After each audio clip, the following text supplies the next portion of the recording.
kesho asubuhi watu wataweza amka kwa barabara. Na sasa juu hata kama hii story ya BBC imeleta mambo mingi, na haijaleta mambo mingi kwetu kwa sababu sisi tulikuwa tunajua kitu washafanya, lakini imeleta mambo mingi kwao na vitu mingi zitajitokeza kwa hizo mangori. Si hiyo tu kitu BBC imeonyesha, kuna zingine ziko hata behind the scene hata hazijaonyeshwa. Kuna zingine kubwa hata zimefichwa jo, hazijaonyeshwa. Hiyo inchi mimi niwaambia, si story na physical. Hata kama hiyo story za finance bila zingetokea, wewe kwani unaona venye watu wanakufa nini, vitu zinafanyika, it's not normal. Mtu mwenyewe pia anawaambia no, I'm not a madman, I'm not wazimu. Atasema kila time yeye si wazimu. Hakuna time wazimu atakubalieni wazimu. Wazimu kila time atasema tu mimi si wazimu, mimi si wazimu, mimi si wazimu. Wewe utangoja hadi lini ndio ujue huyu jamaa yuko akilipoa? Kila time akiongea tu anasema mimi si wazimu, mimi si wazimu, mimi si wazimu. Sasa ni nini tena? Unajua watu wangapi ukipita pale Madhara unasikia wakisema hao si machizi? Sasa chizi tu ndio wako pale, na hata wenyewe wajui hata ni nini wanafanya, wamechanganikiwa juu vitu zenye wanafanya haikuwa si mambo ya Mwenyezi Mungu. Na ndio maana unaona hii nchi inafanya hivi. Tushikilie Mwenyezi Mungu na tuamue tukani kudedi tu dedi tu. Yaani hakuna njia nyingine. Hizi stories so ukienda tu uko peaceful. Hii peace haitatupeleka mahali. We don't want no peace. Wewe kama unahitaji tu peace, wewe ujue tu utabaki watu in pieces. Hakuna njia nyingine. Lakini ama mjamaa ukionyesha sisi venye tulikuwa we don't fear na nini tunaenda hivi, wataogopa wenyewe. Kuna time hadi makarao waliepa. Usisahau hivyo. Kuna time makarao hadi walitoroka mbio. Ndio ile nguvu yenye tuko nayo. Na tukishikana vizuri, yani tujiandae vizuri, mimi nakwambia hii kitu hata ichukui siku 3, hata ichukui siku moja.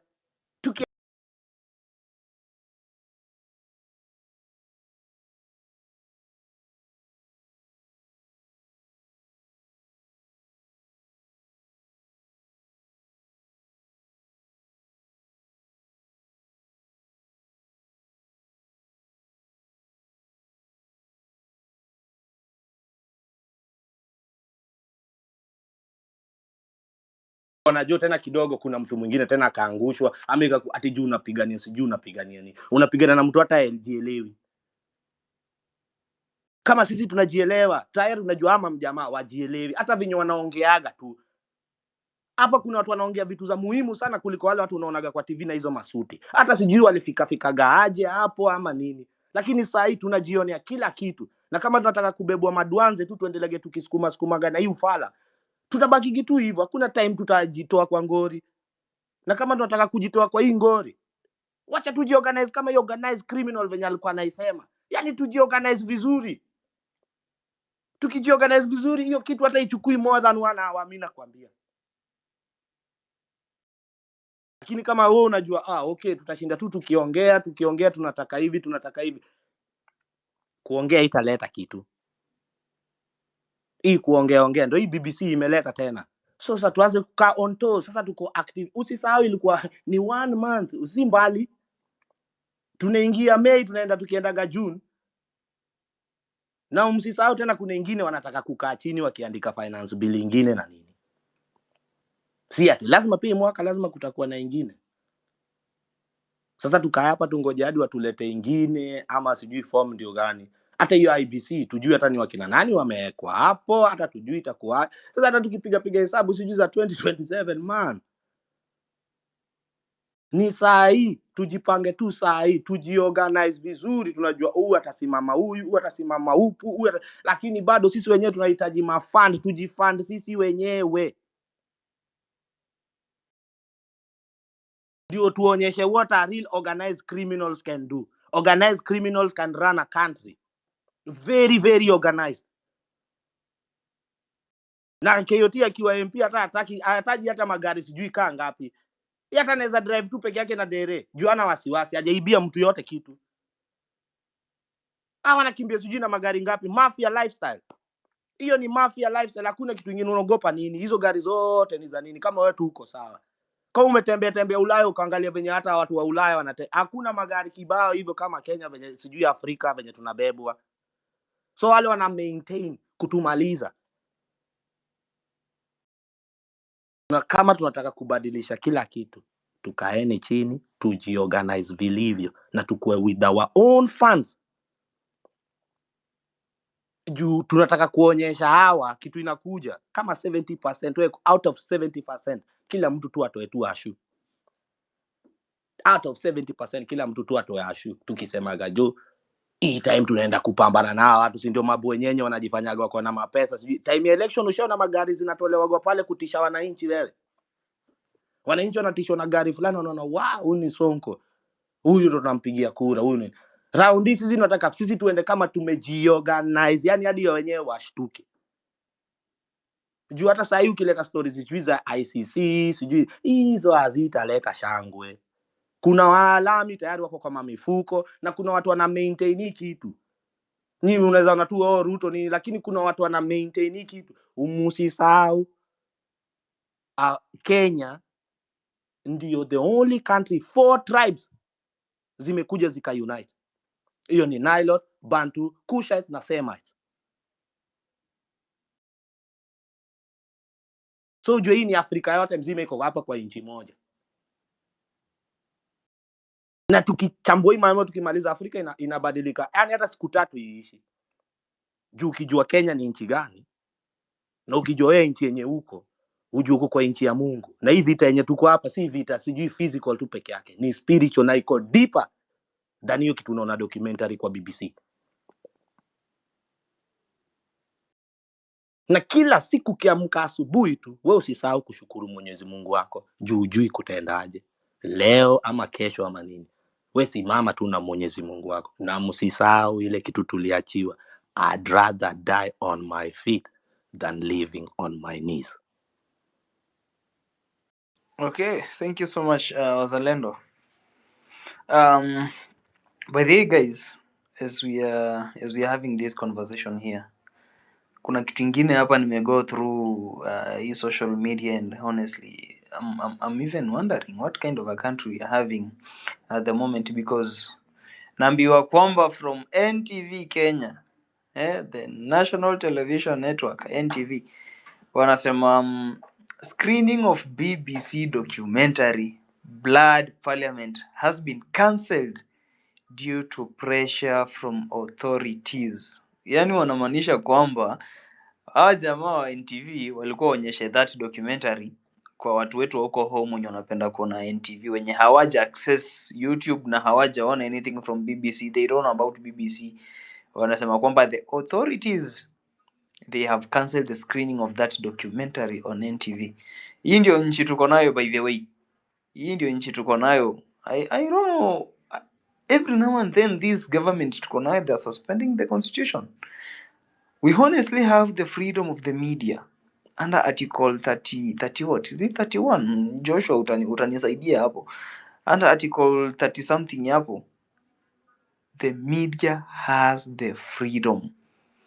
Ni kama pia sisi when you have that freedom of expression, the media has its freedom. So I wonder, who is this person who is up there on the authority, who is cancelling the broadcasting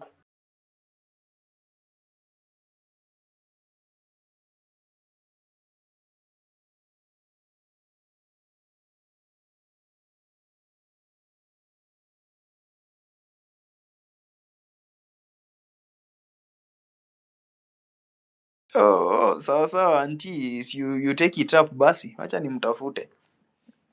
Mtext ujue kumeendaje, sija make my submission but kuna watu walikuwa mbele yangu, I think Steve and Ochieng, and then I can talk and bring in Brian. Steve, karibu kama unatusikia. Thank you, Redemptor, and apologies when we were trying to get my attention a moment ago. Nilishinda kwa mute, I was doing something else. It's a sad indeed. Again, it revives the sad memories from last year. Some of us have been perpetually mourning since that time. We have never really healed.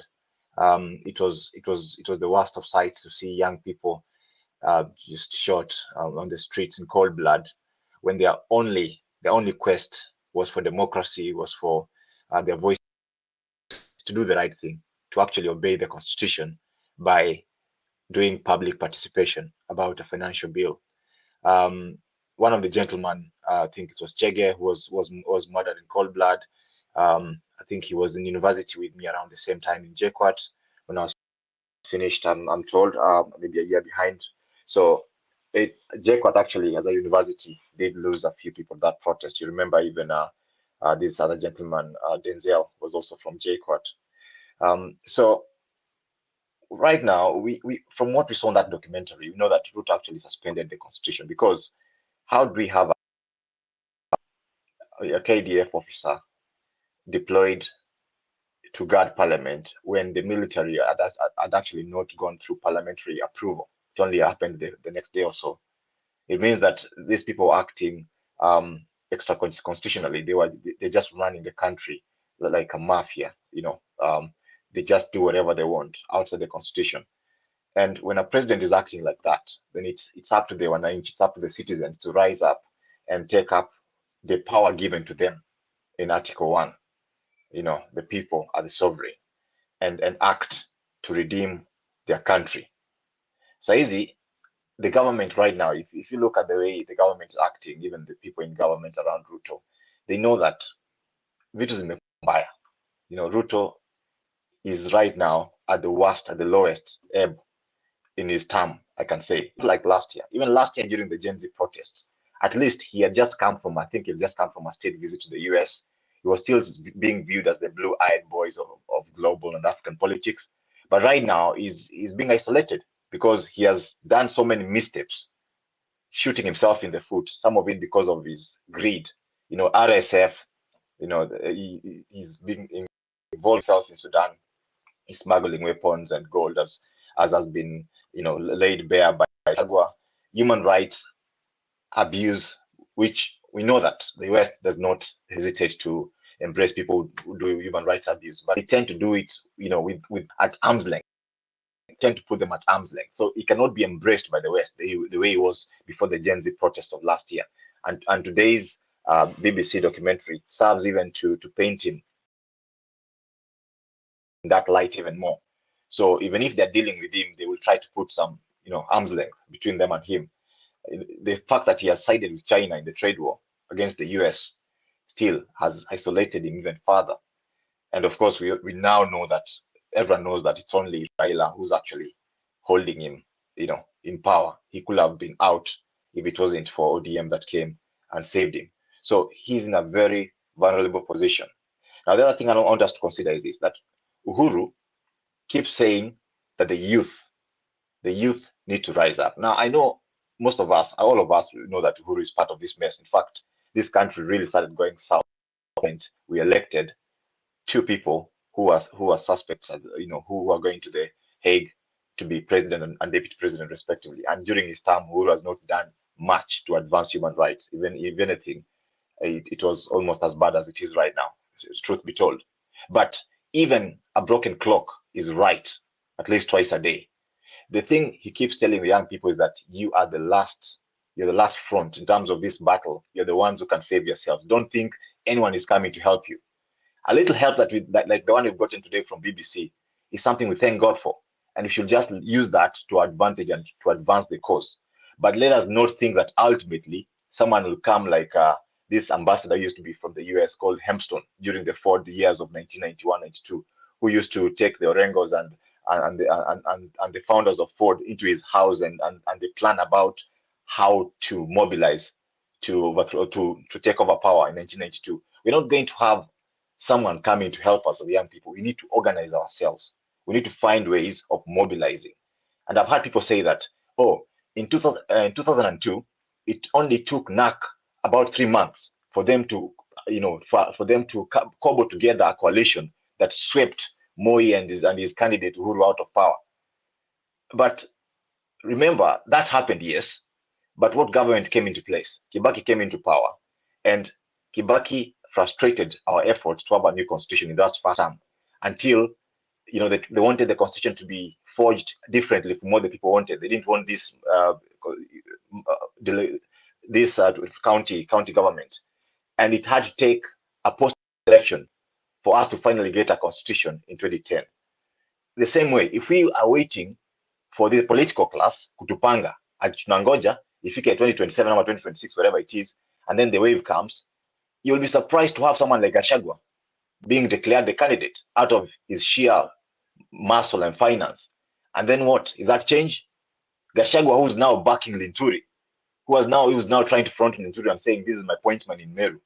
Linturi, the person who sold Kenya stones and donkey poop as fertilizer. And then he can come up and say, I was not involved, it was Uhuru was corrupt, it wasn't me. Why keep quiet when corruption is being done under your name?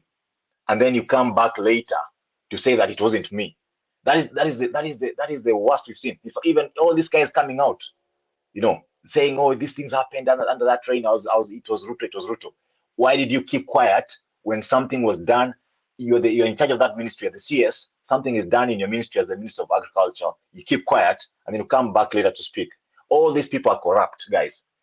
If we are to mobilize ourselves as Gen Zs, we must insist that even if we are going to enter into a coalition of convenience for us to win an election, the political class have to back a Gen Z candidate. The Gen Zs have to be the ones saying, we have chosen to go with this candidate. Now, you, the political class, you must back our candidate. That is the only feasible coalition that we can accept in terms of the next election, whenever it comes. But we cannot be just taken as a basket and told that now you Gen Zs back this candidate, whoever they choose, Matiang'i or whoever. These are people who belong to a political class. They're all kind of orphans. They will never turn against each other. When push comes to shove, they'll turn against us. And we'll end up with another situation like the one we saw in the BBC documentary. Lastly, before I speak too long, is that we need to prepare to honor our heroes. The government is not prepared to compensate, let alone to honor these young people who lost their lives in the course of pursuit of justice and democracy. So we ourselves need to mobilize ourselves, find a way, create even some trophy, some form of trophy that can be carved, even if it's soapstone, even if it's whatever, so that we can give to each of these families who lost their loved ones in the Gen Z protests of last year on 25th of June. And let's have a proper occasion to commemorate them. And God willing, once our candidate rises to power, we shall have their names engraved outside our parliament as an eternal memorial that they shed their blood for us to enter the new Kenya that I believe with all my heart that we will enter, come rain or sunshine. And I know those on this call believe that Kenya has turned a new leaf. It's only just a matter of time before we achieve what we're fighting for. Thank you so much. Thank you, Steve. KOT, we have lost Joshua again. Ocheng was here before me, so I'll let Ocheng go in and then I can make my submission.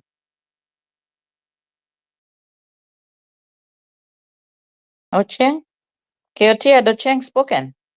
No, he hasn't. So I don't. Ocheng, can you hear Anti-Redemptor? Kindly.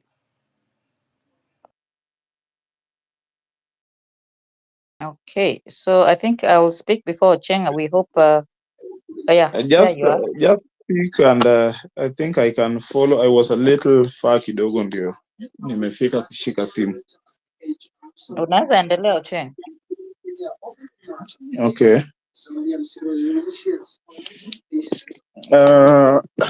First of all, I want to thank KOT and the co-hosts ambao wako hapa. Number two, I just want to be brief. Leo nilikuwa tu nataka nifanye more of listening and hivyo tu. So the first thing I would want to say about chenye imefanyika leo, we have all witnessed view hiyo BBC documentary and it may revive what happened last year. And as the other people walikuwa wanataka tusahau and to move on as if nothing happened, at least hii kitu imekuja time nzuri sana as we are approaching again the anniversary, the 1 year to the dates of those events. Now I want also to echo my friend Ademba Alan on the efforts aliweka pale, alisaidia sana. So going forward, I want to call upon the young people wote ambao tuko kwa struggle that the struggle needs us right now more than any other time. And ni vizuri sana sisi wote tujitokeze, tujitoe ili tupiganie hii nchi, because if we don't, ile nchi ambayo tunaenda hand over to our children and grandchildren, maybe itakuwa nchi ingine bure kabisa. Because if the Mau Mau wangetoka nje na kupigana for uhuru yetu, those people who fought for the second liberation, people like Orengo and the likes, right now tungekuwa bado tuko na hizo shida tu. So hizo struggles zao, wale struggle, they made some gains, wale win. Hii yetu ni very important. There is a place where we want this country to be. Actually, we don't have any issue with the Ruto. Mimi personally sina issue na Ruto.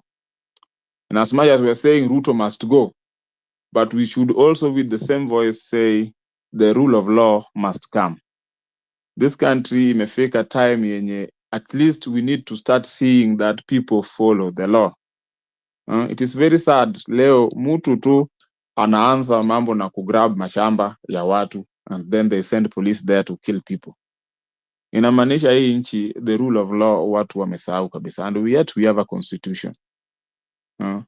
The BBC documentary pia imekuja at a good time in that watu ambao walitake advantage ya kuchukua viti, for example watu kama the likes of the ODM battalions ambao waliingia kwa government wakati Ruto mwenyewe alikuwa amewashinda, but because of our fight ambao tulitoka kwa barabara wakamanage ku broke a deal na Ruto. They should know very well that those positions they are holding now wana hold kwa sababu some young people died, and at all time we should shout about it and tell them that those people who died last year should and must get justice. Justice ni kitu muhimu sana. So mimi leo I just want to listen kwa sababu I'm also not feeling well kidogo. So I will leave it at that point. Na thank you guys so much. Thank you, Joshua. You're back.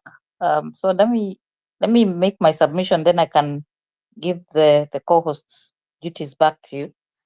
I was not planning to talk today, and I used to come to KOT's space and say, when no one knew me, I would say mimi ni mzazi, mtetezi na mwandishi. And today, more than anything else, I'm wearing the heart of a mother. And I have cried watching that BBC clip, and I've also been enraged at the same time. Someone is talking about our national media not being able to air that clip. By this time, it's been 10 hours, and it has received 1.4 million views.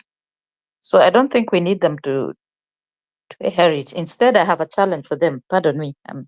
Today is not a good day. I have a challenge for them. We were told how many trillions, Joshua, of KOT, how much money was taken cash from the exchequer? Some trillion amount. So somebody came and told us, if we want to quantify 1 billion, it will take you 200 years around there to consume 10,000 every day. So before we go to BBC, I would want to challenge anybody who is an investigator, a writer, a content creator. Using animation, why not show us what 1 trillion looks like in real time? Just do research and do a graphics and show us what 1 trillion looks like.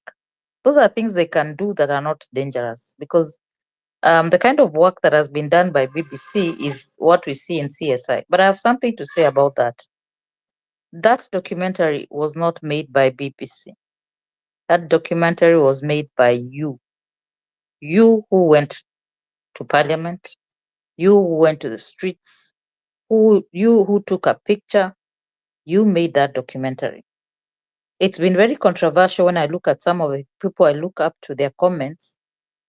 Zioka Moli is someone I follow, and he has been talking about a spiritual moment the spilling of the blood in the parliament, and the breaking of the altar. Now, some of my friends, they're so enraged with the colonialists that anything that is done by someone from the West, they don't take the truth and separate from the emotions. Here is the truth. Maybe the one who talks about globalists, Stephen Bog, is already at it. You can go and see what he has tweeted about it. I'm not promoting him. But what then these opinions do, they take the dignity of the person in the story. Because it doesn't matter who has told the story. I was able to witness something that I thought I had witnessed, but almost felt like real time. For me, all of them, I would say all of them were sad to watch. And what I get from this again is the unsung heroes. There's an underdog, a young man who does not even have Twitter, Facebook. He was there and he did exactly what we call the big wigs. So that's the one thing BBC has taken away from us in always looking for big faces to tell the story. So they have their reasons for why they choose to do it. But so today I didn't know about Alan. And I didn't know about Alan. And I got to know it. So I have them to thank because there are many thousands of young people who have never been celebrated for the courage it took them to go to the streets. So today I want to talk as someone who investigates to say, if you have other fights you fight with people who tell stories, these ones, please, let's take the story for the sake of the victims and for the sake of their families. When Stephanie Mora was shot in 2017, I remember for the 4 years I was following that story, the mother would say, I just want to know the exact cop who shot my baby. I would even want him to say he's sorry. It was a mistake. So for those who are beating this story up, tearing it into pieces, judging the intentions, please do not take away that need by those families. For John Seremali hosts spaces and he calls it To Siwa Forget. Nonini wrote a song, Offended, and there will be thousands other stories told from this, and it will be told from the young people's perspective. And as Mozalendo is saying, oh, and I appreciate you, I celebrate you that you were there. No, yesterday in a space, I said the MPs need to have nightmares about June 25th, and so this has, because they were not there. I'm saying was Zalendo, I'm saying I'm giving you your flowers, your insight, I'm celebrating you, but I'm saying the importance of the people who are hiding their head in the sand, pretending those atrocities were not committed. For me, watching the young people going in, then coming out, was one of the most powerful things in that story, in how the story is told. Because if we left it to, no offense to Sam Gituko, I remember when he made his documentary, I was equally offended because he went to interview the politicians. So for even a foreigner to come and make this story about the victims themselves, even if he's my enemy, I would never have done that documentary because I would be picked tomorrow. I would be disappeared. So let's appreciate whatever intentions they had of making that documentary, for the kind of footage they have came from Kenyans, Kenyan journalists, so I celebrate them. I celebrate everybody who went out there and you took a picture. Even the mainstream media, the live feeds, and I've repeatedly said why this is being called the blood parliament is they kept reading that motion. They kept voting. And that is what caused this to happen. This bloodbath is on their hands. Surely they have intelligence. Surely they would have said, you know what?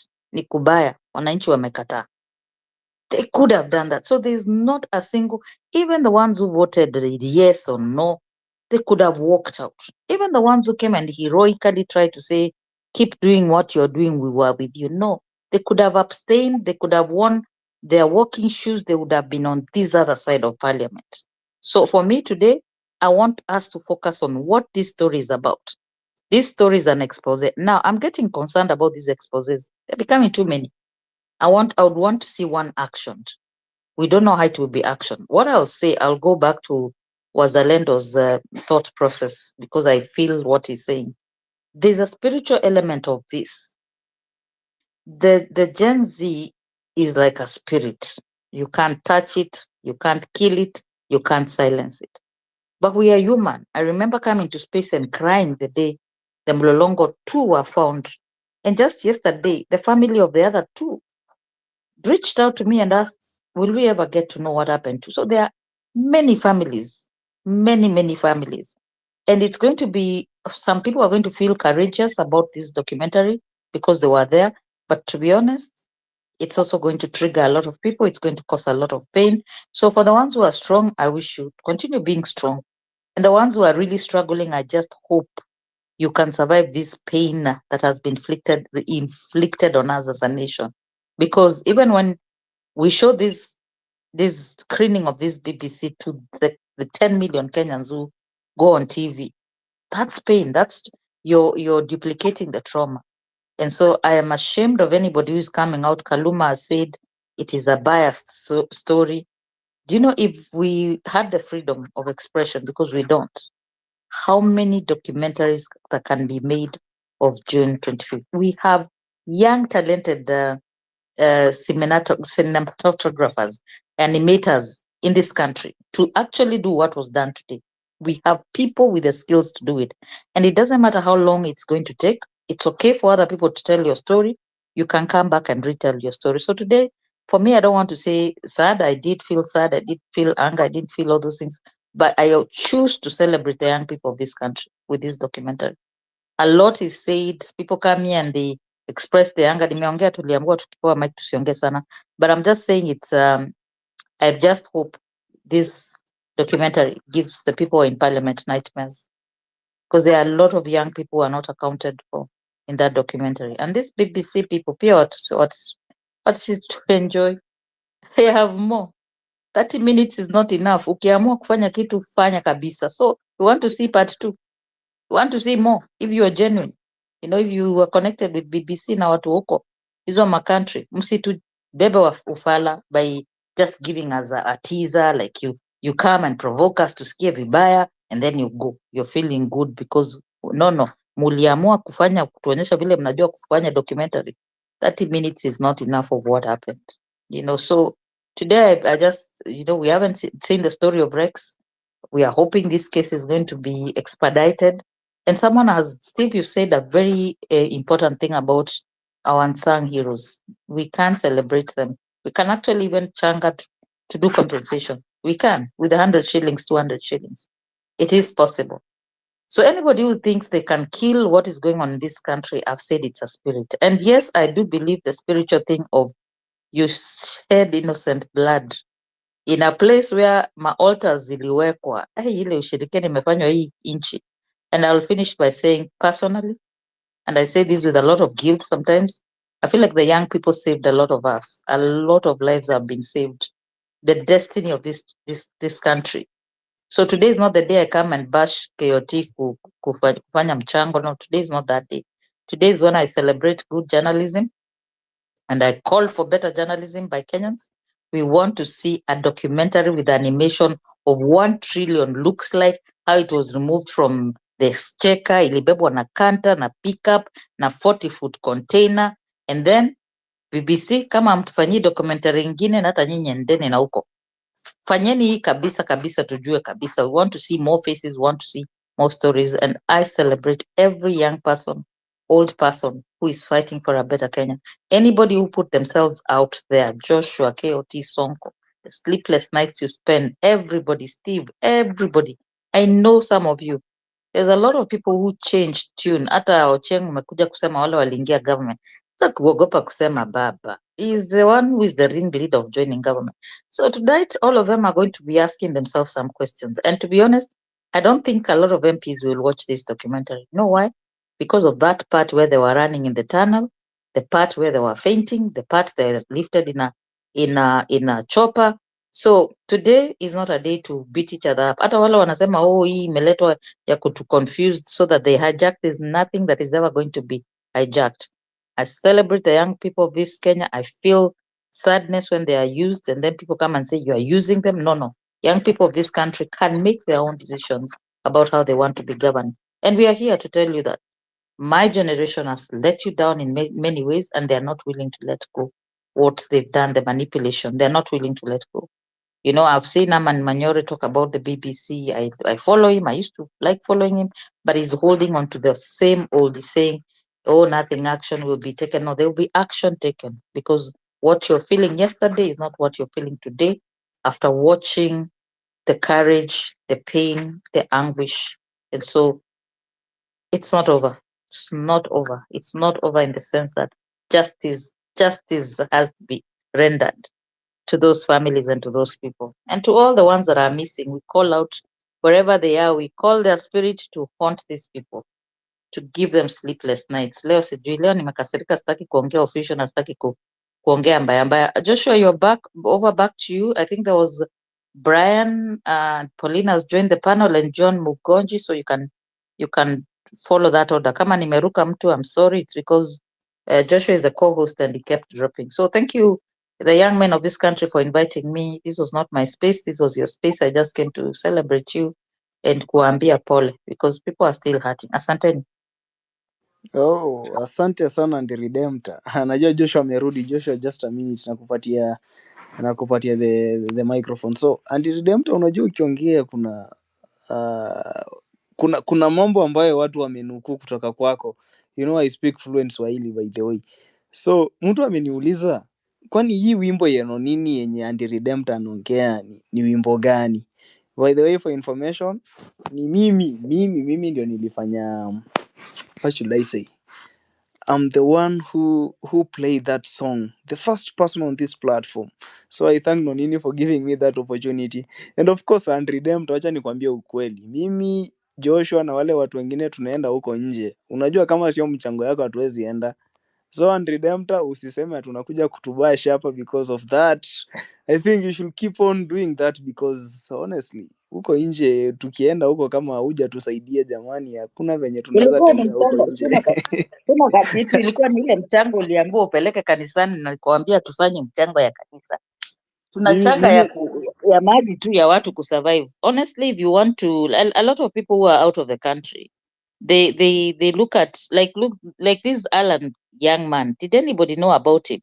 So there's someone who has posted that we kind of uplifted and elevated the wrong heroes. You can still undo that. You can still now look at who are the real people who are out there and support them. Keoti mi Yeah. na struggle kama wewe, lakini huwezi kosa chai ikiwa karibu. Mi bado ni mama. Asanteni. Okay, sawa auntie. Nashukuru sana. Alan has been part of us ile time yenye tumeenda kule streets ku demand that akina Yoko wamekuwa wamachiliwa during that abduction. Alan was part of the team yenye walishikwa na kina Joshua. Mimi nilitoroka. Mimi niliwaambia I can't stand there nishikwe bana. Mimi I know how it feels to be in the cells. I've been there before and I've never liked to be there again. So Alan has been there, ni venye tu hajakuwa kwa limelight, but of course BBC has brought him to the limelight and you guys can see how great that guy is. He's one of our friends na he's part of the team. So let me give it back to Joshua, halafu tuendelee. Wale wenye hamjajua hiyo wimbo yenye Ndi Redemptor alikuwa anasema, in the next few minutes while we wind up the space, I'll play that song halafu mwisikie. Joshua, welcome. Thank you, brother.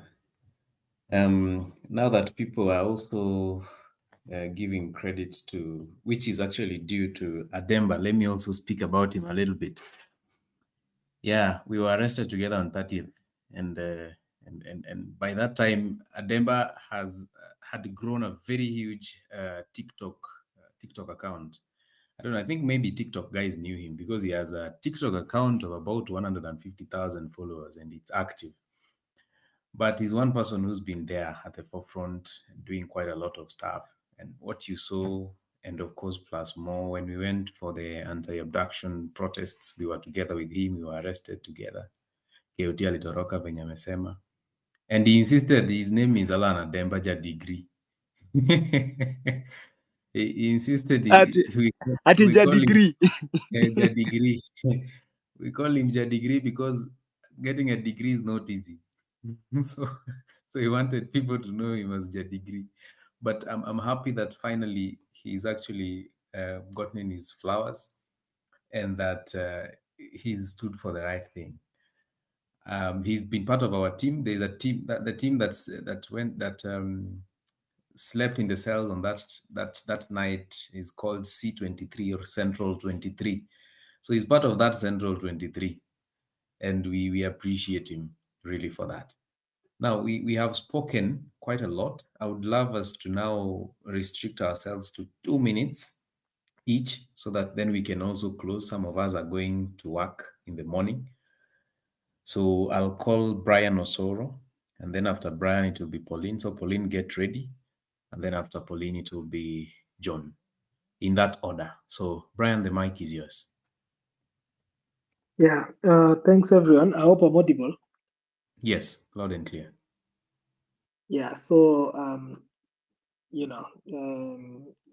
during work, YouTube usually, autoplays, and I don't know what made me go back to that window, and I saw that documentary, the title, and then now I understood why BBC was trending. I was a bit scared to, start watching it because I participated in those protests, and especially, there was an angle they were showing at Parliament, and but me around that time I was at the judiciary on that fateful day, but I could vicariously experience the anxiety that was there, and sometimes you'd want to cry for other people, and then now you are crying for yourself, and then now you are crying like you're crying for everyone, like it's there's a lot of fatigue, and but you wonder, those people who are alive, how comes you, like, it's like it was so clear, that experience was so according to me, like, everyone who might have been there would have been able to in a sense understand the political class, who they are, who they actually are, not who they actually tell you, who they actually are. Because for me, I there's an opinion I came up with. I felt like they were prostitutes, and I'm not saying prostitutes in the, I mean, like, there are people who are going to sell anything. They're, it's a transaction. Because I remember that time we saw ambulances. Me, I thought it was Gen Zs who were hurt. Then later on, you're coming to learn that it was MPs who were running away. And so, we got so scared, tukapanda boda, tukaenda. That I'd never seen so many people in town like that. But now we are hearing, oh, in the evenings, I don't know what is happening. Mara the next day, Ruto is assembling these people. Ni kama tu mang'ombe wote wamekaa pale, and he's telling them, oh, you know what, this thing si lazima tuendelee nayo. I'm rejecting. See, the people, and the same people are clapping. People are clapping, and I'm looking at these people, and I'm like, so this man actually has them. Like, the kind of power that he has, he can tell them to do anything. Being the narcissist, Ruto is a narcissist. He does not believe that there are people in this country that he cannot tell them anything.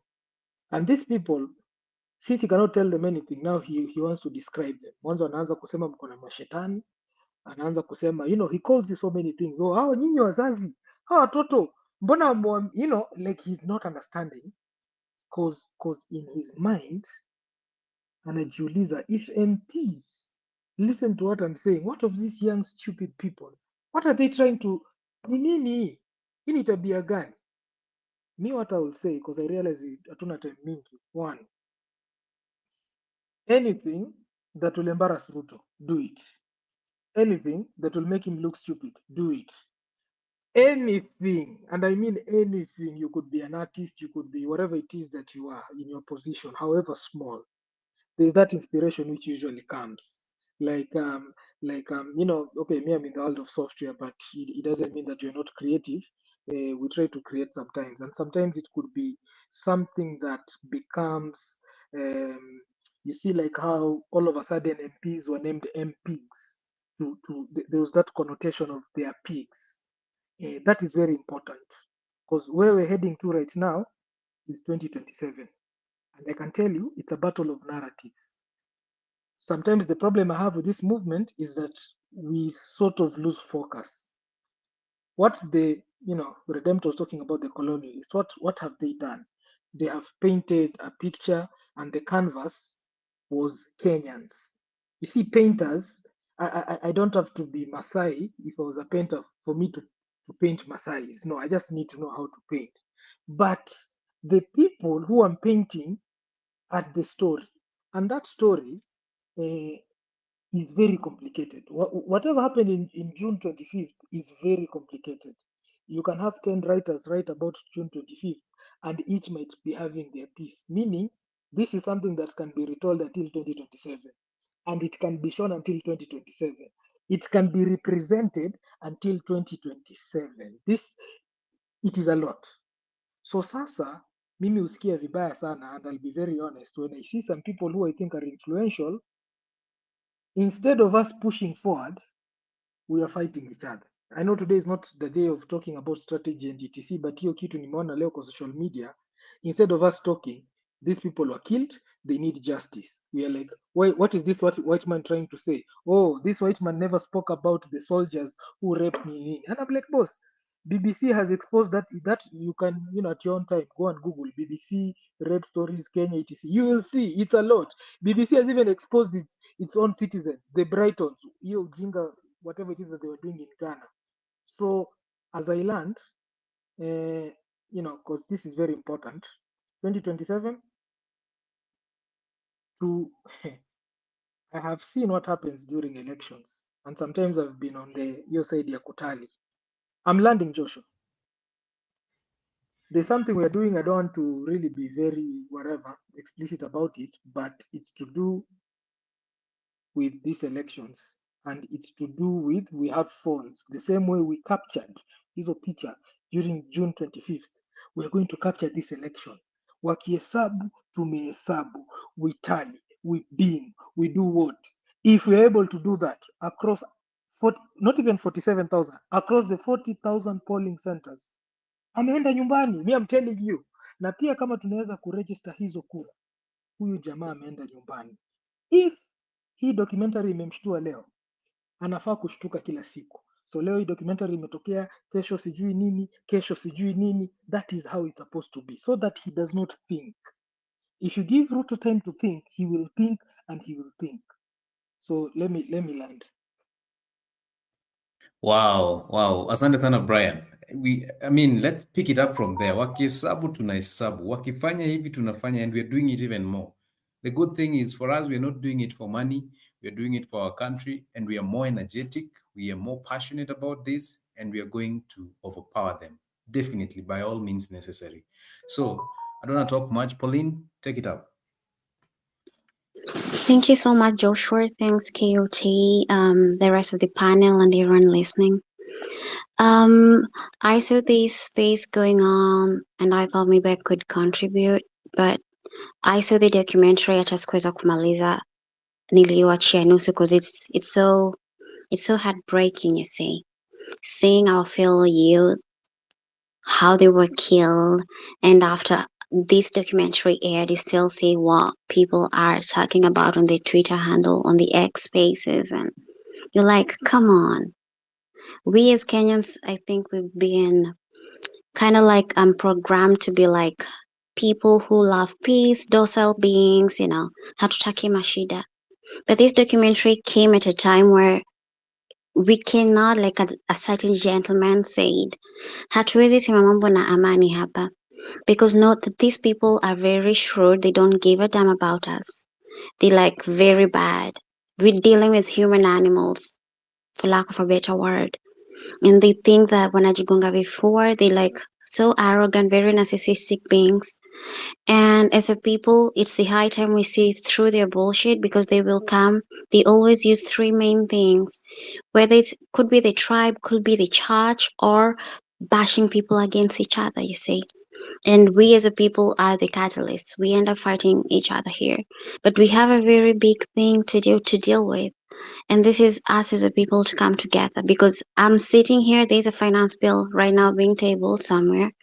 We don't know what it entails, what will be said, and we still are trying to heal from what happened. And as a people, I still see Kenyans. It's like people don't see the magnitude of what this event did.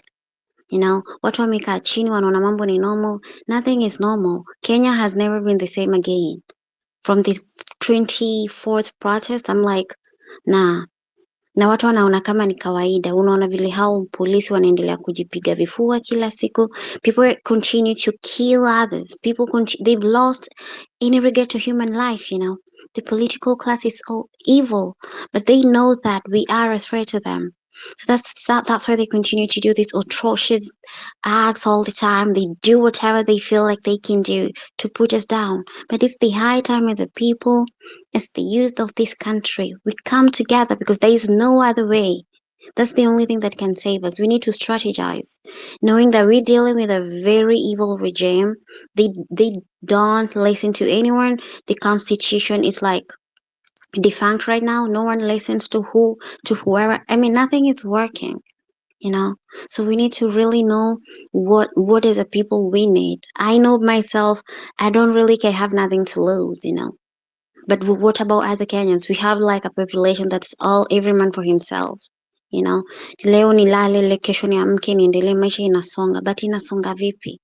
Mambo ni yale yale. Kila siku tunasikia people been killed somewhere. We see this documentary being aired, and you see no one is like raising a voice because people have become so conditioned that, oh, it's the government saying this, so we have to keep quiet. But we should not, because this is the right time to know that whatever is happening should not be happening, and we need to like take our power as a people and say that the government is on its toes, and they know that we're coming for them. And it's the high time to not give up on whatever. We continue strategizing, pushing the narrative, pushing the agenda, because without that, it will be all lost effort. All the lives that were lost, all the lives that continue to be lost every day. Because these people have chosen violence against their own people, and they don't care about us as a people. They don't care at all. The political class is a very small percentage. They think with the money they continue to loot every day, they can do whatever they want while we watch, but we are the majority. And the moment we say enough is enough, these people can be outnumbered. Even tomorrow, if just we say enough is enough, but who are we as a people? We talk a little bit and then give up.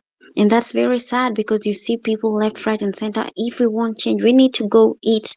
So we take this thing up to the end, because hatuwezi kuwa tunafanya mambo nusu, because these people wanna strategize, they will do whatever, and they're gonna be worse than they've ever been.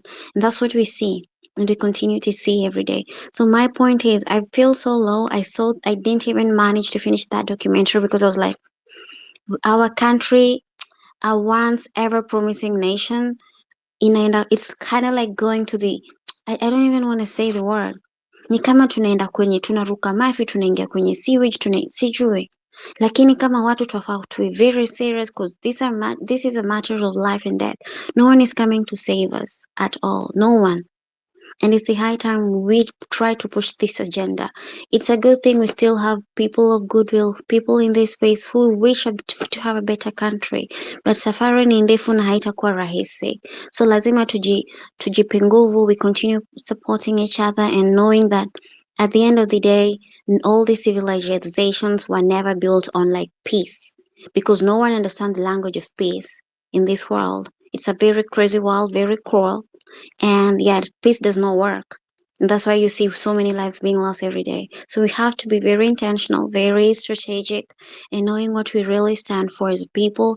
And if we say it's this to the latter, we finish it up to where we need to do, because at the end of the day, only us can take ourselves from this dungeon of hell.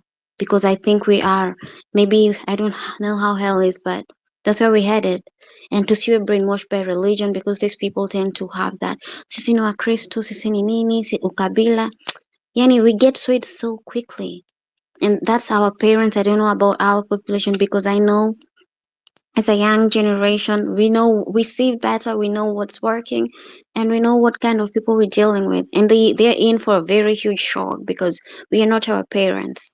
We see them, we know their moves. And the moment we say enough is enough, these people need to be deplatformed. I've always said that.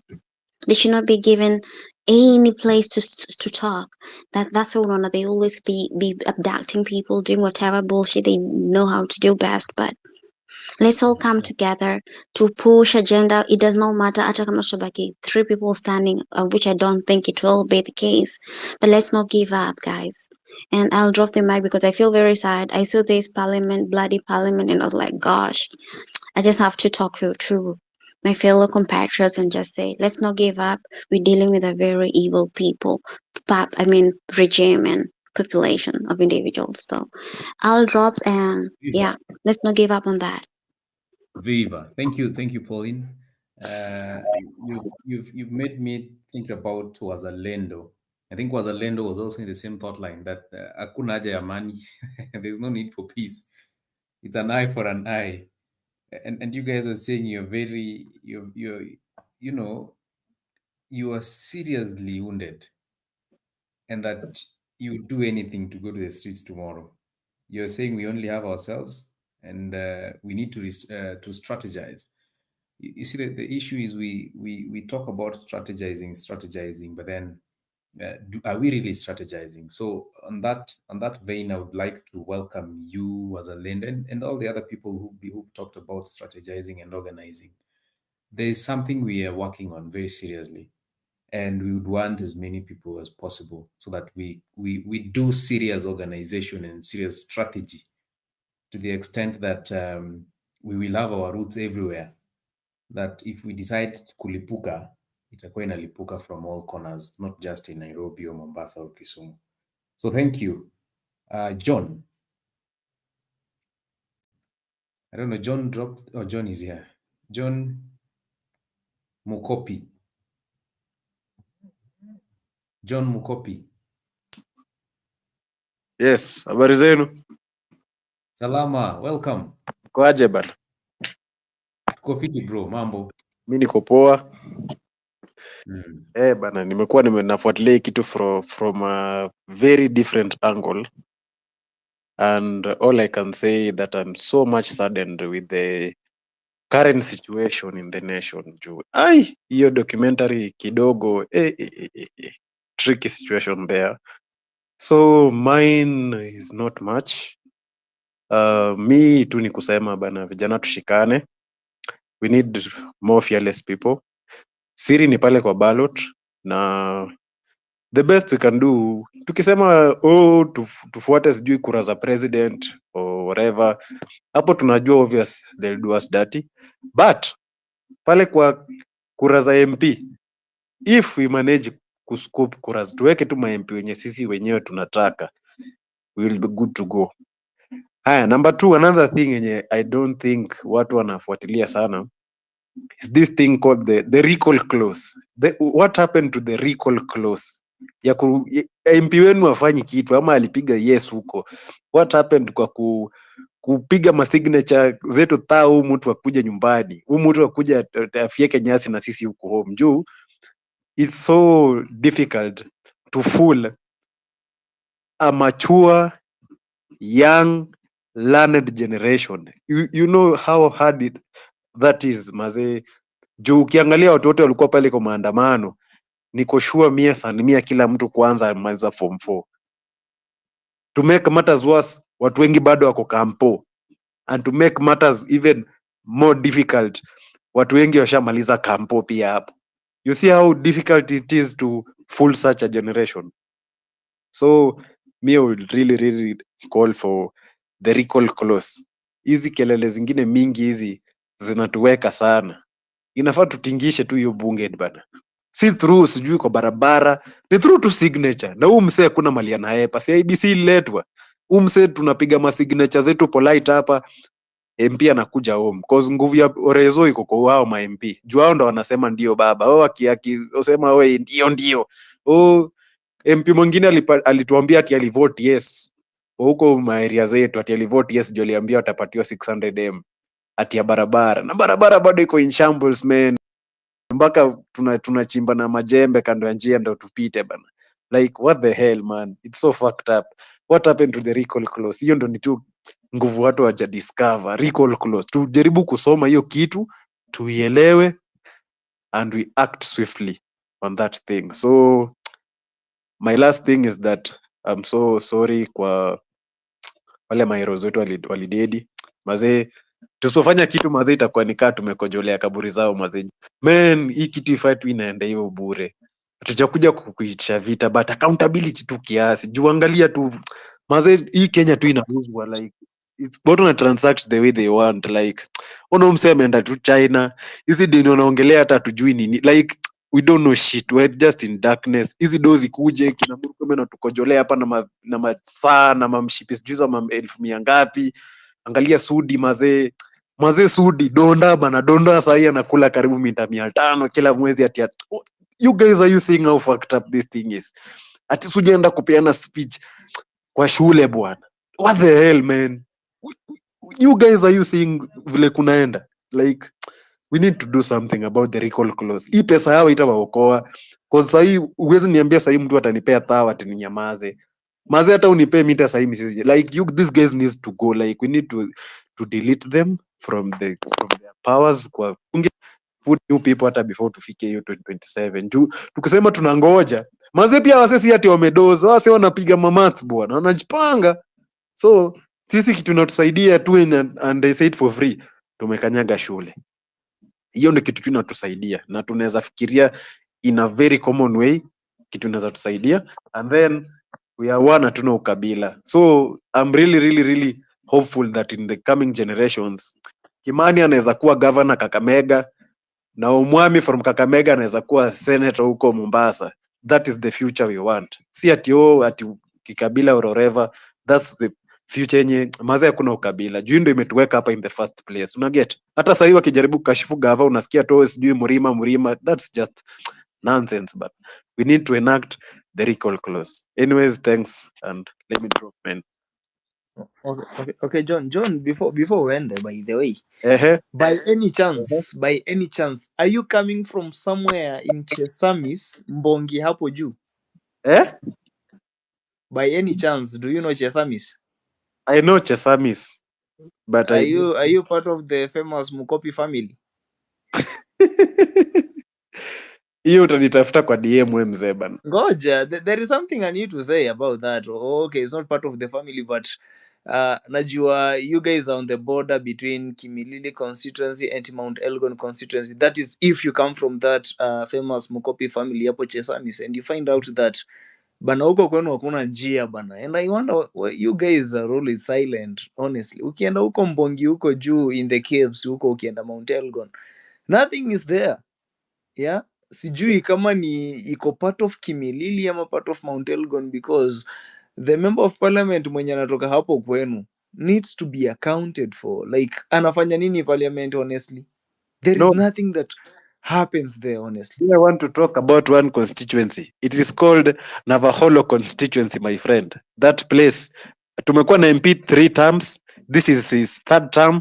Amekuwa mpaka majority, amekuwa nini, chief whip. Imagine buda, tumekuwa na chief whip pale, lakini huyu jamaa man, hiyo barabara ukitafuta hata sahi Ruto ameloncho barabara sijui mara ngapi, anasema tu imeisha, sijui kutoka wapi imeisha. Hiyo barabara bro inapita kwetu, hiyo road haiko man, ni lami ile lami kitenge man, wameweka tu kutoka like 2-3 kilometers, barabara mzima ni shortcut. Hiyo barabara ni shortcut ya kufika BG. That is the shortest route, cause nikitumia hiyo road from home I use only 15 minutes, I'm in Bungoma, but since ni mbaya I go to Kakamega, then to Mumias, to where I spent hours on the road, na kuna shortcut ya kwenda BG kwa hapo inafai kwetu iliundwa. yeah, I know that road, and kuna documentary, okay, sio documentary, but kuna short flani I did on that road. Ni njia inapita sijui C42 inaunganisha C41, right? Yes, I was on that road. Na hii road ni almost 46 kilometers from Kakamega town to Bungoma town. Ukipitia ukipita na hii katikati, acha ya kwenda huko kwa kina Peter Salasia, hii ya katikati kabisa kutoka Kakamega town, Ngose na Mbacha, right? that one. Yes, That that road imagine, was supposed to be completed, I think in the year 2020, and millions of money was allocated on that road. yes, Nilienda hapo from yes, town to actually mali lami ilishia, even is not 2 kilometers, it's like yes, 1 kilometer. yes, So what you guys needs to do ni lazima you come up na a group ya civilized young people and you go and recall plot, question kwamba why is it that this road is not completed yet funds were allocated. Who is the contractor of that road? Unaona, recall plot. nilikuwa huko nakumbuka vizuri, and that's why nimekuuliza vizuri, because I was there and I know how that road looks like. It's not in Bungoma, iko huko Kakamega County. So it's high time we guys actually woke up, because hizi vitu tunaona kwa macho yetu and there is nothing we are doing about that. So thank you so much Mkopi, wacha nirudishe Joshua, maybe anaweza kuwa kuna swali kwako. Yes, yes.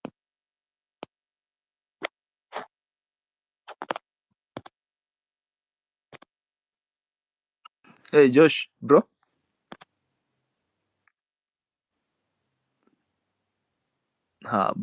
Probably Joshua amepotea kidogo. See, we try and wind up the space, so let's have Kimathi, son of Kimathi, and then Ocheng, alafu Steve, Pauline, and then Unredemptor will give us your final remarks as we wind up the space.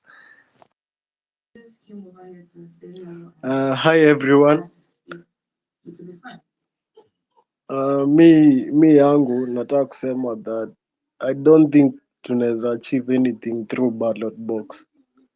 Lazima we stand up for revolution, we be ready to die hapo hivyo mbele, cause hakuna, no single country ever achieved anything good from ballot box. Na tukisema tungoje 2027 kaa kusema Ruto akae, na iwezi.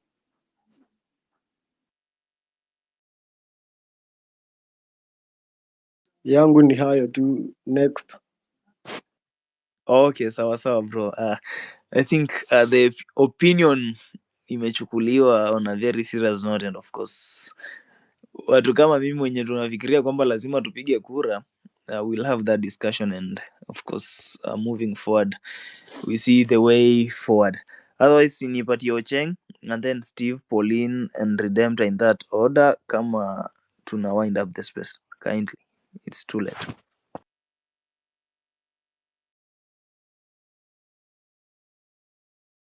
Ocheng Ocheng had spoken, unless he just wants to give final submission. Steve yeah had sure spoken. actually yeah sure. Steve had spoken, so I think Pauline has also just spoken. So you decide. Naona Joshua amedrop tena. Joshua ni kama ana internet huko kwake, tutatafutia internet. Mimi tangu munipatie internet mimi huku kwangu mimi niko sawa. So acha to have those final remarks from the speakers, alafu we call it a night. I think we should have more spaces moving forward. Tulikuwa tumemiss hizi vitu bwana. So Ocheng, are you there? I think watu wameacha masimu zao. Unaweza Yes. patia black man mic. Oh, Acheng is back. Okay. Just final submission ni kusema tu let us continue with the movement and movement building. Let us seize this opportunity na to revive the movement, because this country need movement ikuwe strong na iendelee. So I will wish all of you a good night, and let us meet tomorrow. Thank you. Okay, thank you so much Ocheng, and of course movement na revive bwana. Yeah. Tunaifanya in activism way, but mimi naifanya in a political way. By the way, mimi am a politician in nature. If you guys didn't know, mimi I do more of politics, and I went through a political environment, and so mimi napenda siasa bana, na sio siasa za hii jamaa zenye tuko nao. Niko na productive politics. So thank you so much Ocheng. So wacha tupatie Steve, then Pauline, alafu tutapatia Blackman and then Redemptor, just making your final remarks. Steve? Thank you. Mimi nimefurahi sana vile tumekuwa na hii kikao cha X. If it was up to me tungekuwa na X non-stop mpaka next elections. Najua kuna wengine wame give up on bringing change through the ballot, lakini lazima tujipange always. Hatuwezi sema ati tukue tumejipanga one dimensional, ati sisi ni either straight or we die. Wacha tukue na multifaceted, tukue na wale wase wote wanajua kujipanga. Kuna wase hapo wanajua kufanya strategy. Wacha tukae chini tutengeneza a strategy. Na kitu kingine nimekuwa nikidrum, let us have a manifesto, let us have something where we've written down, tunasema hii ndio charter yetu as Gen Z movement. What is our charter? What do we stand for? Like 100 years from now that charter will still be valid. South Africa ANC walikuwa na charter yao yenye wali draft huko kitambo, like in 1950s huko, maybe earlier. The charter still stands today and it guides what the party does today, hata kama wamefall away kidogo. Sisi wenyewe tunafaa kuangalia zile vitu tulikuwa tuna struggle for last year, the main things tuziweke in a charter, so that all these guys wanachinda wakisema sijui kuna Gen Z wako, sijui kuna Gen Z wa Munyoro, sijui kuna Gen Z wa party gani, wote wakwe, if they're not going according to the charter, then where is Gen Z? You're an imposter. Na Gen Z is not just about age. Hiyo ni kitu moja na kinakisema. Tusikue wase tunasema ati someone is young, ati yeye ni 20 something, so automatically he's a genuine leader because he doesn't have a track record of corruption.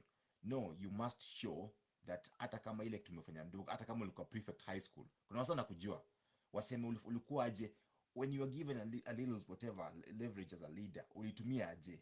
So let us look for people with a track record. Hata kama mseni 80 something, kama ni msame stand for something na tumeona achieve something in their life, na whenever he has been given power ameperform, huyo ni Gen Z by spirit. He's one of us. So wacha tujipange always.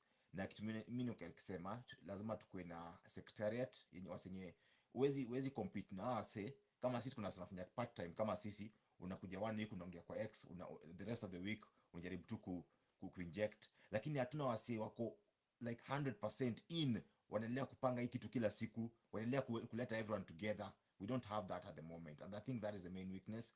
So ningetaka kama tungefanya kitu moja, tujipange in a way that tuko na wase a core group, hata kama ni watatu peke yake, wenye wana coordinate na wenye wanafanya hiki kitu like morning to evening every day, ndio the rest of us like we are glued around them. Then I think tuanza ku advance.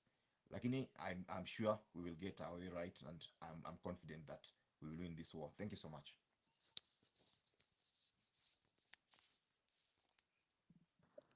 Thank you so much, Steve. Yeah, sure. So I think we'll put that into consideration. Tuko na vijana wa nguvu huku bana. Unajua sisi wengi wetu we don't have jobs. Yeah? We are jobless. So hii kazi kama mnataka tupige from morning to evening, we are ready for that and we'll do that. So tuta look into that and then we come up with a conclusion. Wazi. Mimi niko ready ku get funding and all everything for that. We can do that. Thank you so much. Okay, Noham, thank you so much. Pauline, your final remarks kindly. Thanks, KOT. Mine is just to say, like the other gentleman said, we need strategy. And if it's all about mobilizing and trying to see how best we can make the narrative, put it out there rather. Tuambie watu, I feel like, for instance, with this example, parliament, bloody parliament, if we can be able to put the word out there, like I said this evening, NTV was like bad by authorities to not like air that documentary. So what we can do, spreading that, like unachukua a little bit of an extract, you spread it on your WhatsApp statuses, yani we share the information. Because I know there's like a lot of people who really don't know what's going on, and this larger population is that's like their voter-rich regions. So many people wako kule mashinani hawajui what's really happening. All they see is like these leaders coming up in big cars and all that. So what we can do is reposting these images, reposting everywhere, TikTok, on all socials, Facebook more so. So I think that's how we can like spread the word, just to make people aware of what's really happening, and not giving up, holding more spaces. If you have the time, we can try find resources where for those who of us who can, tunasaidiana, because that's the only way. And having a very good manifesto, pushing for the narrative, because we're dealing with a very crazy regime. They are strategizing day in day out.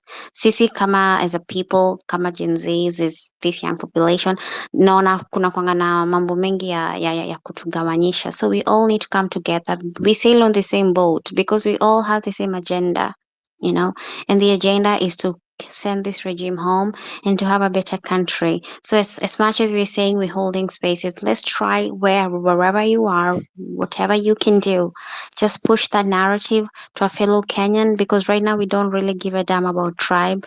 I just want us to like we come together as a people. That's the only thing that will save us, because we're here because there was no unity in the past. But we can change the narrative, and we've been doing it, and let's continue to do that. So that those are my final thoughts. And thanks again for this space and opportunity, Marvin.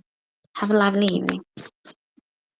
Okay, thank you so much, Pauline, and of course, for your wavering support, especially on this struggle since tuanze 2024 in June. And so we thank you so much, and keep the fire burning, because we must get back our country. We must bring sanity in our country. So guys, I've shared the link up with you. That's my actually WhatsApp channel. So if you want us to have more conversation on these topics, please just join that WhatsApp, because nitakuwa na share hapo link just in case we have an express running. Otherwise, let me bring in my aunt anaitwa Redemptor. Najua Redemptor, tukiwa kwa hizi spaces, kuna siku ingine tulikuwa nimeweka hii space and she was like, Mabonga, kwani mbona token yako inalialia? I think I need to do something about that. And Redemptor, mimi nakumbuka what you told me is ulikuwa uniletee mtu wa kunisaidia huku nyumbani kuunda hii token, vyombo kidogo. So I still remember that. So Redemptor, welcome, na ujua uko na deni yangu jamani. Niliuliza Mkenya Daima alikuwa hizi maspace juzi, nimemuuliza ni mapenzi mtapigania ama ni nchi? Anyway, hata watu wa Kimindili hawataki kuona kama una a helper. So tunakuombea, tuko na wewe. Now, to finish my conversation, I just want to remind Kenyans that Facebook si yetu, TikTok si yetu, X si yetu, hata BBC si yetu. So all those people who are bashing this documentary because it was made by foreigners, lazima tuanze kujipanga. My dream is, as we continue becoming bolder in our conversations, is that all this secrecy, tuko na minerals. Juzi tumeona huko West Pokot watu wanaiba minerals wa Chinese. Hakuna mtu anatuambianga kuna minerals West Pokot, wanatuambia tu ni cattle rustling. So I'm challenging anyone who is a documentalist to be more bold. There are many ways for us to communicate what we need to communicate about what is wrong with our country. I'll say, and I'll always say this, it is a spiritual moment. The young people of this country disrupted something, and that disruption can never be undone. It was disrupted to the core. So the people who run the world, not just Kenya, are really running helter-skelter, looking for how to take us back mahali tulikuwa tumezibwa macho na wanasiasa. So I always thank the young people of this country for their courage. I also caution young people because people are looking for them. They're looking for them to use them, to fight each other. But really, it's the older people that I am worried about. These people who are on X with big followers, and all they do is just attack this person, attack this person. Kwa matope yenye tuna deal now in life, there's always gold. So you go through it, you remove the gold from that mud, and you come out with something strong. That's what I'm saying about all the courageous Kenyans. My target audience when I speak is active citizens. I don't want to talk to someone who is sleeping. I don't want to wake up someone who is already in slumber. But the active citizens will continue this work. We are seeing a young man today called Ademba, that we know KOT, we know Joshua Kayo, we know the Casmuels, the Moraras, but we didn't know about him. And I really do want to honor and celebrate all the unsung heroes among the young people who saw so much and they still continue. You can imagine people are being shot around you and you're still lifting your friend trying to save a life. So I celebrate today. That's what I get from the documentary today. What I get from the documentary today, I refuse to look at the mud around it. I look at the golden nugget out of this is that they are Kenyans who do the right thing. And even when they are vilified, they are mocked, they are laughed at, they continue doing the right thing. So we wish KOT Sonko all the best. KOT Sonko, by the way, majenzis, my boy children wananipenda, lakini my girl children, ai sijui niliwakosea nini. Naomba msamaha. I'm a mother of daughters actually. I don't even have a son. I'm looking forward to having great sons-in-laws. So I came to this conversation because you invited me. I was going to listen, but you wanted to hear my voice. It was a very heavy day for me. I really did weep for the youth of this country today. Wept as a mother. I wept as someone who writes, who documents, and someone who speaks up for the brutalized Kenyans in this country. And I've always said the young people in June last year saved my life. I was nearly getting depressed because of the suffering that I had seen in some of the stories I was doing. I was on the verge of giving up that Kenyans hawataiamka. Kenyans will never know just how bad things are until the young people came and said enough is enough. A lot of young people are saying tuchukue IDs za wazazi wetu tufanye hivi, but some of them are actually just as bad as those parents because they didn't vote, they had IDs. These millennials who come and bash the older generation like us. No, lazima tuungane. No, hatutasimama maovu ya kitawala in this country. That's why you speak. And we hold spaces for Kenyans. We don't hold spaces for ourselves. Yesterday, the ruling class, the big boys and girls held a space and Kenyans went there. You know, I saw Esther Pasari there, saw a lot of big people that I don't see on spaces. So KOT challenge kwako, mkilalalala mtapata space. Sasa ni mahali ya wao kujipiga kifua, tumefanya, tumetenga, tunatenda. Please come back to spaces and let's have conversations because these spaces also provide therapy. You know, when you think you're not losing your mind when all these bad things are happening. And today, even as we are talking about people who died in June, people have died today. People have died today over land. There's so much land in this country that if all those land grabbers would cede some of the land they took, every Kenyan would have an acre or half an acre or 50 by 100. There's so much resources. So hata hao watu wanatutengenezea BBC documentary, I've challenged them. Please do a bigger one and do a better one. Hiyo ni kama teaser mlikuwa mtatuonyesha. But in that teaser is our pain. Those are our stories. And those stories were created, generated, made by the young people of this country. So I don't know credits kama mulipatia credits to the Gen Zs of Kenya. And if you didn't, I give it to them. You know, this is your story. And I hope that I will live to hear you tell your story more. Ulisema tunamaliza show na wimbo ya Nonini Offended, sijui kama itawezekana. Yeah, so we celebrate people like Nonini who in that moment of pain, they also wrote a song and that song will be heard forever. We are offended by what happened in June, but we also celebrate the courage of the young people. KOT, you're a young man, a Gen Z, and I'm proud of you, the work that you do, your courage, and I wish you all the best in leading. You've already shown that you can lead. Wazalendo, tukutane kwa ile space ingine. We talk about the spiritual things about what's going on because we need to also talk to them as they hear. Tuseme, this is a spiritual moment. You cannot undo what was released from the heavenlies. You know, whatever you believe, it is time. Our ancestors are watching over us because huyu Mungu wao, hizi dini zao kuna vile zinatuchenga saa ingine. Yeah, but we are stuck with them. For those who can't resist, who don't know any other thing, but for some of us, we are seeking inside and we want to summon that strength of the ancestors who fought for their freedoms and who preserved their dignity because we're living in a country where they are ripping away our dignities. So akikuja space, waanze kumob space, tafadhali KOT tafuta one day of the week. I'll tell you which day you should not host because I host, or you join us as we host our space. We would have hosted a space on Wednesday, but we will host a space on Thursday to talk about this documentary with experts.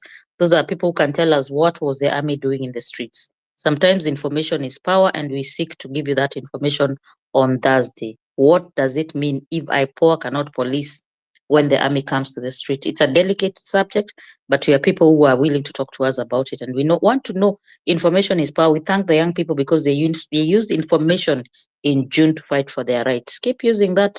Tulilipa fees bwana, tunataka kuona fees ilienda wapi. Kioti, asante sana for allowing me to be a co-host kushikilia a very courageous and very brave Joshua Kayo and all the young people and all the old people. Tumezeeka lakini akili zetu bado ziko sharp. We want to help you fight for your rights and for our own rights too. Asanteni. Okay, thank you so much, Auntie Redemptor. Mimi nakushukuru sana. You've always been there for us young people and you've always encouraged us. Na mimi najua kama tungekuwa karibu na wewe, mali tunaendanga wrong, ungekuwa unatuchapa viboko nyingi sana. So thank you so much for being part of this team. Sisi tunakushukuru. Na mimi nataka kuchallenge the young people on these spaces. Mimi sijui weekends mnakuanga wapi. I don't know whether you guys just wait for the weekends to go out there mwende club venye tulikuwa tunaenda hizo days before revolution, ama there is something constructive venye tunafanya, because hey, jamani, tusipoamka bana, it's so hard bana. Honestly, hii team imekuwa hapa, I can tell you for free that we've gone to different counties and we've seen how people behaves out there. Honestly, the young people of this nation are united, but they need that force ya kubring all the masterminds pamoja, tuambie kwamba this is the right way to go. The other day when we were in Meru, najua kuna one of the aspirants alikuwa ametuambia anavai mahali fulani Embu, and we went there. Unfortunately, we were so disappointed kwamba he hasn't gone to the ground to talk to people. Yeah, ile vitu mimi naonanga nafanya pale Kimilili, it's because I'm preparing for the way. Nyinyi mkikuja pale Kimilili give that support, the ground knows that Mabonga is vying. So we went to Embu, and honestly we were disappointed, and we had to drive all along to Meru that night. Tukafika Meru. The good thing is we have our aspirants hapo mali kunaitwa ni Buri ama something of the sort, some constituency there, anajiita Mwangi wa Nyanya, and Mwangi has done tremendous job on the ground. So we got that chance to speak to the people. We went to church, tukapewa that platform, speaking to over 500 people in a church yenye wamecongregate pale nje, and we explain to them what really happens in this country, and were there. Mi nilikuwa, watu walikuwa wananiintroduce, huyu Kioti ndiye aliongelesha president, and people were like, really, huyu ndio kijana sijui aliongelesha rais aje. So they are interested to hear the stories and of course see the people who are out there. Tukisema kina Joshua walikuwa wameshikwa wakakuwa abducted for like 24 to 48 hours, they are there, they are seeing them. So these people get excited and they want to listen to the stories, they want to hear what exactly transpired during that Gen Z led protest. So if you are a young person and you are anticipating to vie for a political seat, usikuja tu hapa X utuambie unataka kuvai. I challenge you that go out there on the ground in your constituency, in your ward, in your county, speak to the people, talk to them. After doing that, kuja utuambie bana, mimi nishaongea na watu, now let us go there as a team. And that's what we are doing as of now. We are coming up as a team, tunaenda kwa constituency moja, tunapiga hiyo ground vizuri, we educate people, we tell them what happened and where we want our country to go, and then we give them an option kwamba this is a person who is a young person, amejitolea, he wants to vie for a political seat, so it's good that you people give them support. Watu wanaanza kutusikiza. So the 147 guys on this platform, mimi I call you guys, I call upon you, let us be that change that you want to see. Otherwise it's not going to be that easy. And thank you so much. Every weekend si tunaenda nje. If you want to be part of us, just join us. It's free by the way. Hakuna mtu atakuitisha registration fee ndio utembee na sisi kuenda huko kupiga civic engagement. It's free of charge as long as you have the energy and you have the passion. Join us and let's do this for our country. We have a future generation that is coming after us. That's the Gen Alpha, and the other generation that will coming after them, they do depend on us kama hatujui. Otherwise, there comes Nonini with offended, and have a lovely night guys. Tuko ndani. We don't, Mr. Speaker, sir. I'm here to address you. Mr.